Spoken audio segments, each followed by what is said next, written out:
இந்த போர் வந்து நாம் நினைப்பது போல் சரியான ஒரு திசையை நோக்கி போகுது அப்படின்னு சொல்லி சொன்னால் நிச்சயமாக உலகத்தினுடைய அடுத்த வல்லரசாக ஈரான் தான் இருக்கும்.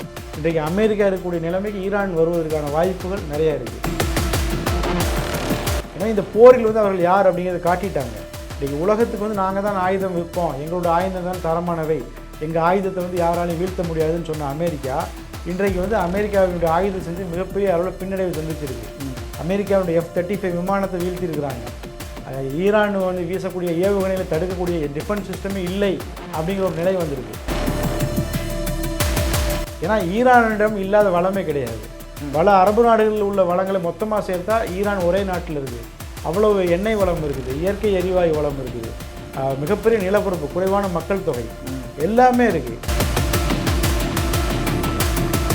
ஜப்பான் வந்து 2ஆம் உலகப் போர் காலகட்டத்தில் சும்மா இல்லாமல் அமெரிக்காவை போய் சீண்டி அமெரிக்கா அடித்த அடியிலேருந்து அதுக்கப்புறம் ஜப்பானால் எந்திரிக்கவே முடியுது. அதுக்கப்புறம் ஜப்பான் இராணுவமே எங்களுக்கு வேணாம் அப்படிங்கிற நிலைமைக்கு ஜப்பான் அமெரிக்காட்ட போய் சரண்டராகி இப்போ இன்றைக்கி ஜப்பான் அமெரிக்கா ஆதரவு நாடாகவே மாறி போச்சு.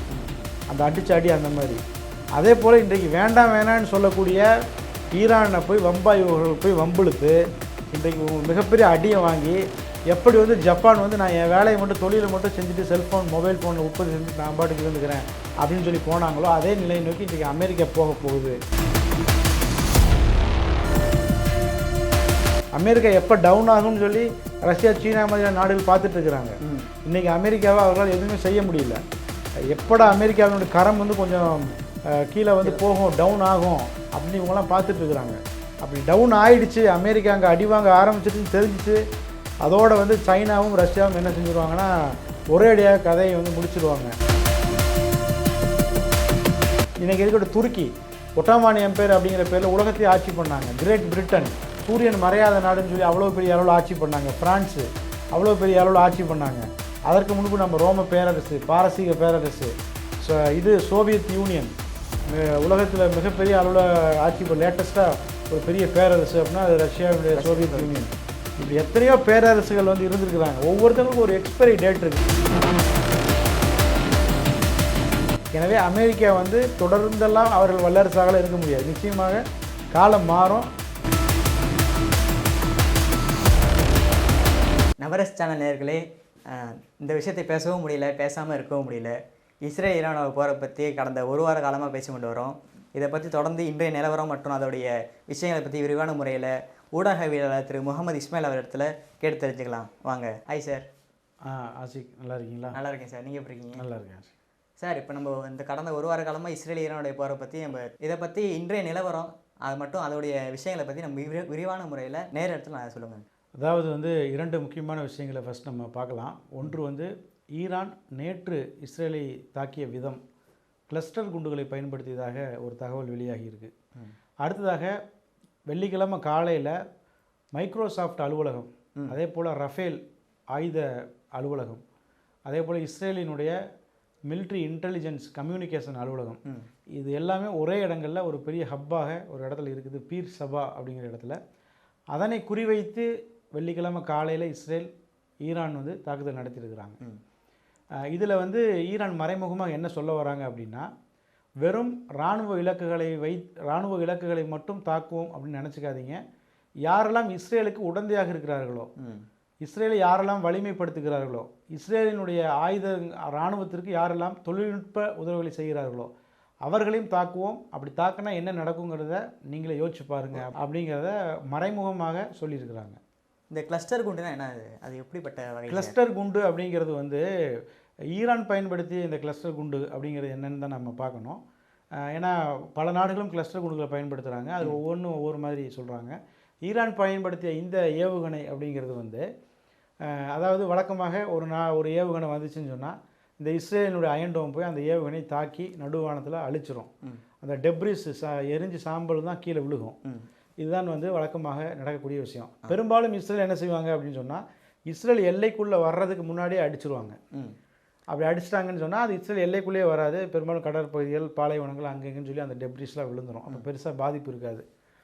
சில நேரங்களில் இஸ்ரேல் என்ன செய்வாங்கன்னா, கரெக்டாக வந்து அந்த ஏவுகணை வந்து எங்கே லேண்ட் ஆகுதுங்கிறத பார்த்து அது வந்து பாலைவன பகுதி, மக்கள் நடமாட்டம் இல்லாத பகுதினா அவங்களே விட்டுருவாங்க. அதை இடைமறிக்க மாட்டாங்க. ஏன்னா இடைமறிப்பதற்கு நம்ம சொன்ன மாதிரி ஒரு ஏவுகணை இடைமறிப்பதற்கு 26 கோடி ரூபா செலவாகுதான். அதனால் அதை விட்டுருவான். இப்போ ஈரான் என்ன பண்ணியிருக்காங்க அப்படின்னா, நான் வந்து ஏவுகணையை வீசுகிறேன், நீ இடை மாதிரி அதை அடிச்சிரு, அதுக்கப்புறம் என்ன நடக்குது பாரு அப்படிங்கிற மாதிரி ஒரு ஏவுகணையை வீசுகிறாங்க. அதான் நடுவானத்தில் கரெக்டாக பூமியிலிருந்து ஒரு 7 கிலோமீட்டர் உயரத்தில் இஸ்ரேலினுடைய அந்த லான்ச்சர்ஸ்கள் இடைமறிப்பான்கள் போய் அடிக்குது. அடித்தவொடனே பார்த்தீங்கன்னா அந்த ஏவுகணைக்குள்ளேருந்து ஒரு 20 ஏவுகணைகள் பாஞ்சிருக்கு. இதுதான் வந்து பெரிய ஹைலைட்டு. ஒவ்வொரு ஏவுகணைகளும் பார்த்தீங்கன்னா குறைஞ்சபட்சம் வந்து ஒரு 3 கிலோ 4 கிலோ வெடிமருந்தோட ஒரு 8 கிலோமீட்டர் சரௌண்டிங்கில் போயிருக்கு. 8 கிலோமீட்டர் பகுதியில் தாக்கியிருக்கு. ஒரு துப்பாக்கியிலேருந்து ஒரு குண்டு தானே வரும். ஒரு துப்பாக்கியிலேருந்து 50 குண்டுகள் சீறி பாஞ்சா என்ன ஆகும், வேறு வேறு திசை நோக்கி. அந்த மாதிரி ஒரு தாக்குதலை ஈரான் நடத்தியிருக்கிறாங்க. இது வந்து இஸ்ரேலில் மிகப்பெரிய அதிர்ச்சியில் ஆழ்த்தியிருக்கு. ஏன்னா அதாவது 7-8 ஏவுகணைகளை மொத்தம் 20 ஏவுகணைகளை ஏவி இருக்கிறாங்க. அதில் ஒரே ஒரு ஏவுகணை மட்டும் இந்த கிளஸ்டர் டைப் ஏவுகணை. அப்போ ஈரான் இதில் ஒரு செய்தி என்ன சொல்ல வராங்கன்னா, இதுவும் உங்களுக்கு ஒரு ட்ரையல் தான். அடுத்த கட்டமாக 20 ஏவுகணையுமே இதே மாதிரி தான் என்ன ஆகும், அப்போ பாதிப்பு எவ்வளோ தூரம் இருக்கும் அப்படிங்கிறத ஈரான் மறைமுகமாக சொல்லி நாளுக்கு நாள் ட்ரெய்லராக சொல்லிக்கிட்டே இருக்காங்க. இப்போ மெயின் பிக்சர் ரொம்ப பயங்கரமாகவும் ரணக்கொடூரமாக இருக்குன்றத மறைமுகமாக சொல்கிறாங்க. ஆமாம், ஈரான் வந்து அவங்க சண்டையை விரும்பலை. அதே நேரம் அடித்தா திருப்பி அடிப்போம் அப்படின்னு தான் சொல்கிறாங்க. இது வந்து கிட்டத்தட்ட நம்ம உலகப்போரின் போது ஏற்பட்ட ஒரு சூழலை நமக்கு நினைவுபடுத்துது. உலகப்போரின் போது இத்தாலியும் ஜெர்மனியும் வந்து முசோலினியும் ஹிட்லரும் வந்து மிக கடுமையாக நடந்து கொண்டாங்க. நிறைய நாடுகள் வந்து சமாதானத்தை போதித்த போது அவங்க ஏற்றுக்கல. குறிப்பாக ஜப்பான் வந்து இவங்க மூணு பேர் ஒரே டீம் தானே, ஜப்பான் ஜெர்மனி இத்தாலி ஜப்பான் இவங்க எல்லாம் ஒரே டீம். இப்போ இந்த ஜப்பானின் நிலைமையை நோக்கி அமெரிக்கா போய்கிட்டு இருக்கு. ஜப்பான் வந்து 2ஆம் உலகப் போர் காலகட்டத்தில் சும்மா இல்லாமல் அமெரிக்காவை போய் சீண்டி அமெரிக்கா அடித்த அடியிலேருந்து அதுக்கப்புறம் ஜப்பானால் எந்திரிக்கவே முடியல. அதுக்கப்புறம் ஜப்பான் இராணுவமே எங்களுக்கு வேணாம் அப்படிங்கிற நிலைமைக்கு ஜப்பான் அமெரிக்காட்ட போய் சரண்டராகி இப்போ இன்றைக்கி ஜப்பான் அமெரிக்க ஆதரவு நாடாகவே மாறிப்போச்சு. அந்த அடித்த அடி அந்த மாதிரி. அதே போல் இன்றைக்கு வேண்டாம் வேணான்னு சொல்லக்கூடிய ஈரானை போய் வம்பாய்வர்கள் போய் வம்பிழுத்து இன்றைக்கு மிகப்பெரிய அடியை வாங்கி எப்படி வந்து ஜப்பான் வந்து நான் என் வேலையை மட்டும் தொழிலை மட்டும் செஞ்சுட்டு செல்ஃபோன் மொபைல் ஃபோனில் உற்பத்தி செஞ்சுட்டு நான் பாட்டுக்கு இருந்துக்கிறேன் அப்படின்னு சொல்லி போனாங்களோ அதே நிலையை நோக்கி இன்றைக்கி அமெரிக்கா போக போகுது அப்படிங்கிறத நம்ம தெரிஞ்சுக்க முடியுது. இந்த போர் வந்து நாம் நினைப்பது போல் சரியான ஒரு திசை நோக்கி போகுது அப்படின்னு சொல்லி சொன்னால் நிச்சயமாக உலகத்தினுடைய அடுத்த வல்லரசாக ஈரான் தான் இருக்கும். இன்றைக்கு அமெரிக்கா இருக்கக்கூடிய நிலைமைக்கு ஈரான் வருவதற்கான வாய்ப்புகள் நிறையா இருக்குது. இது வந்து ஏதோ வந்து கட்டுக்கதையெல்லாம் நான் வந்து சொல்லலை. முழுவதுமாக இந்த போர் சூழலை ஆய்வு செஞ்சு தான் நம்ம இந்த விஷயத்தை சொல்கிறோம். ஏன்னா ஈரானிடம் இல்லாத வளமே கிடையாது. பல அரபு நாடுகளில் உள்ள வளங்களை மொத்தமாக சேர்த்தா ஈரான் ஒரே நாட்டில் இருக்குது. அவ்வளவு எண்ணெய் வளம் இருக்குது, இயற்கை எரிவாயு வளம் இருக்குது, மிகப்பெரிய நிலப்பரப்பு, குறைவான மக்கள் தொகை, எல்லாமே இருக்குது. பட் இந்த அமெரிக்காவினுடைய பொருளாதார தடையினால தொடர்ந்து அந்த நாடு வந்து பின்தங்கக்கூடிய ஒரு சூழல் இருக்குது. ஏன்னா இந்த போரில் வந்து அவர்கள் யார் அப்படிங்கிறத காட்டிட்டாங்க. இன்றைக்கி உலகத்துக்கு வந்து நாங்கள் தான் ஆயுதம் விற்போம், எங்களோட ஆயுதம் தான் தரமானவை, எங்கள் ஆயுதத்தை வந்து யாராலையும் வீழ்த்த முடியாதுன்னு சொன்ன அமெரிக்கா இன்றைக்கு வந்து அமெரிக்காவினுடைய ஆயுதம் செஞ்சு மிகப்பெரிய அளவில் பின்னடைவு சந்திச்சிருக்கு. அமெரிக்காவுடைய F-35 விமானத்தை வீழ்த்தியிருக்கிறாங்க. ஈரான் வந்து வீசக்கூடிய ஏவுகணைகளை தடுக்கக்கூடிய டிஃபென்ஸ் சிஸ்டமே இல்லை அப்படிங்கிற ஒரு நிலை வந்திருக்கு. எனவே இது வந்து அமெரிக்கா வந்து இதை கணிச்சு கொண்டு அமெரிக்கா வந்து இஸ்ரேலுக்கு சப்போர்ட் பண்ணுறதை நிறுத்திட்டு உடனே சரண்டர் ஆகி பின்வாங்கிட்டாங்கன்னா இவங்களெல்லாம் தப்பித்துக் கொள்வார்கள். தொடர்ந்து ஈரானை சீண்டினாங்க அப்படின்னு சொல்லி சொன்னால் நிச்சயமாக எப்படி ஜப்பான் வந்து மிகப்பெரிய பாதிப்பை சந்திச்சதோ அதே போன்ற ஒரு பாதிப்பை அமெரிக்கா சந்திக்க போகின்றது. அமெரிக்கா எப்படி மிகப்பெரிய ஒரு டாமினேட் ஒரு ஃபோர்ஸாக வந்தாங்களோ அதே போல் ஈரான் கண்டிப்பாக வரப்போகிறாங்க. ஏன்னா அமெரிக்கா எப்போ டவுன் ஆகும்னு சொல்லி ரஷ்யா சீனா மாதிரியான நாடுகள் பார்த்துட்டு இருக்கிறாங்க. இன்றைக்கி அமெரிக்காவை அவர்களால் எதுவுமே செய்ய முடியல. எப்படா அமெரிக்காவினுடைய கரம் வந்து கொஞ்சம் கீழே வந்து போகும், டவுன் ஆகும் அப்படின்னு இவங்கெல்லாம் பார்த்துட்ருக்குறாங்க.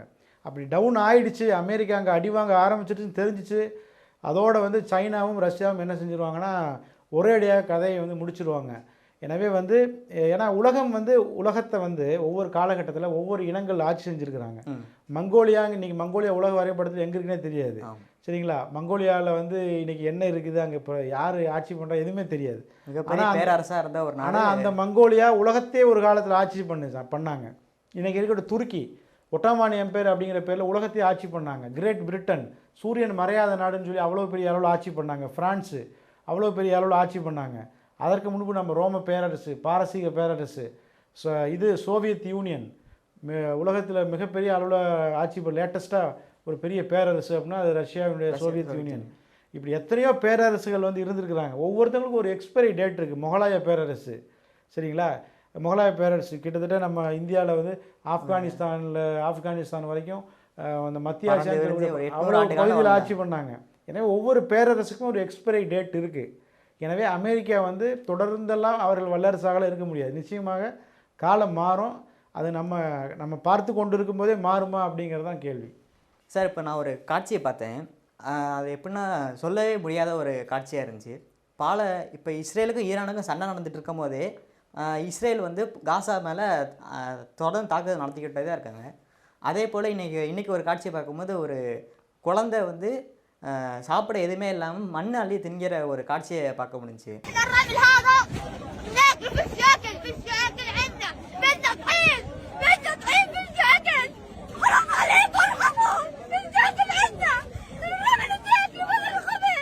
இது எப்படியுமே ஒரு மனிதாபிமானம் இல்லாத ஒரு செயலாக இருக்குது. இதோட கருத்து பற்றி நீங்கள் என்ன நினைக்கிறீங்க சார்? அதான் இஸ்ரேலுக்கு வந்து இதெல்லாம் தெரியுமா தெரியாதா? நிச்சயமாக தெரியும். இதை விட அதிகமாக தெரியும் அவங்களுக்கு. இது மட்டும் இல்லை, இதை விட அதிகமாகவே அவங்களுக்கு தெரியும். அங்கே அவ்வளவு அநியாயங்கள் அட்டூழியங்கள் காசாவில் நடந்து கொண்டிருக்கு. அங்கே வந்து குழந்தைகளுக்கு, அதாவது கர்ப்பிணிகள் மட்டுமே கிட்டத்தட்ட வந்து அந்த போர் தொடங்கிய காலகட்டத்தில் 50,000 பேர் இருந்தாங்க. கர்ப்பிணிகளுக்கான எந்த விதமான மருத்துவ உதவிகள் எந்த விதமான இதுவுமே இல்லை. பலருக்கு வந்து கருச்சிதைவு ஏற்பட்டது. பிறக்கிற குழந்தைகள், அதாவது காசாவில் இந்த போருக்கு பிறகு இந்த அக்டோபர் 7 தாக்குதலுக்கு பிறகு குழந்தைகள் பிறந்திருப்பாங்கல்ல, அந்த 600 நாட்களில் இந்த 600 நாட்களில் கொல்லப்பட்ட குழந்தைகளுடைய எண்ணிக்கை மட்டுமே பல ஆயிரம். பல குழந்தைகள் வந்து கொல்லப்படுறாங்க. அவர்களுக்கான அந்த மயக்க மருந்து கூட இல்லை, மரம் மறக்கக்கூடிய அந்த மருந்துகள் கூட கிடையாது. அப்படியே வந்து வினிகரை வந்து வைத்து அவர்கள் அந்த ஊசி நூலை வச்சு தைக்கிற மாதிரி தைக்கக்கூடிய ஒரு கொடூரம். அவ்வளவு கொடூரங்கள் குழந்தைகளுக்கு எதிராகவும் பெண்களுக்கு எதிராகவும் நடந்துகிட்ருக்கு. இந்த சம்பவம் அப்படிங்கிறது ஒரு கடலினுடைய ஒரு துளி மாதிரி. இது மாதிரி லட்சக்கணக்கான சம்பவங்கள் வந்து நடந்துட்டு இருக்குது. எனவே வந்து இதற்கெல்லாம் நிச்சயமாக முடிவு கிடைக்கும். இறைவன் வந்து இருக்கிறான், கண்டிப்பாக இறைவன் வந்து தண்டனை கொடுப்பான். அதே போல் வந்து இந்த உலகமே அதை பார்த்து கொண்டும் இருக்குது. எனவே இவர்களுடைய வீழ்ச்சி வந்து தொடங்கிடுச்சு, இதுலேருந்து தொடங்கிடுச்சு. இதுக்கு பிறகு இவர்களால் வந்து எழவே முடியாது. அதை நோக்கி தான் இவங்க போயிட்டுருக்குறாங்க. இன்றைக்கு இல்லை, என்றைக்காவது ஒரு நாள் இவர்கள் பண்ண அந்த பாவங்கள் அனைத்திற்கும் வட்டியும் முதலமாக இவர்களுக்கு கிடைக்க தான் போகுது. அதுதான், வேறு எதுவுமே நம்மை போன்ற ஒரு எளியவர்களால் என்ன செய்ய முடியும்? வேறு எதுவும் செய்ய முடியாது.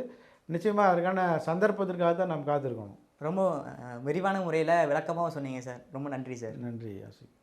நவரஸ் சேனல் நேயர்களே, இவ்வளோ நேரம் நம்ம இஸ்ரேல் ஈரானுடைய போரை பற்றி, தற்போதைய நிலை, அப்புறம் அதோடைய விஷயங்களை பற்றி நம்ம பத்திரிகையாளர் முகமது இஸ்மாயில் அவர்கள் நம்ம எடுத்த தெளிவான முறையில் விரிவான முறையிலையும் சொன்னாங்க. இதே போல் வேற ஒரு தொகுப்பில் உங்களை மீண்டும் சந்திக்க வரேன்.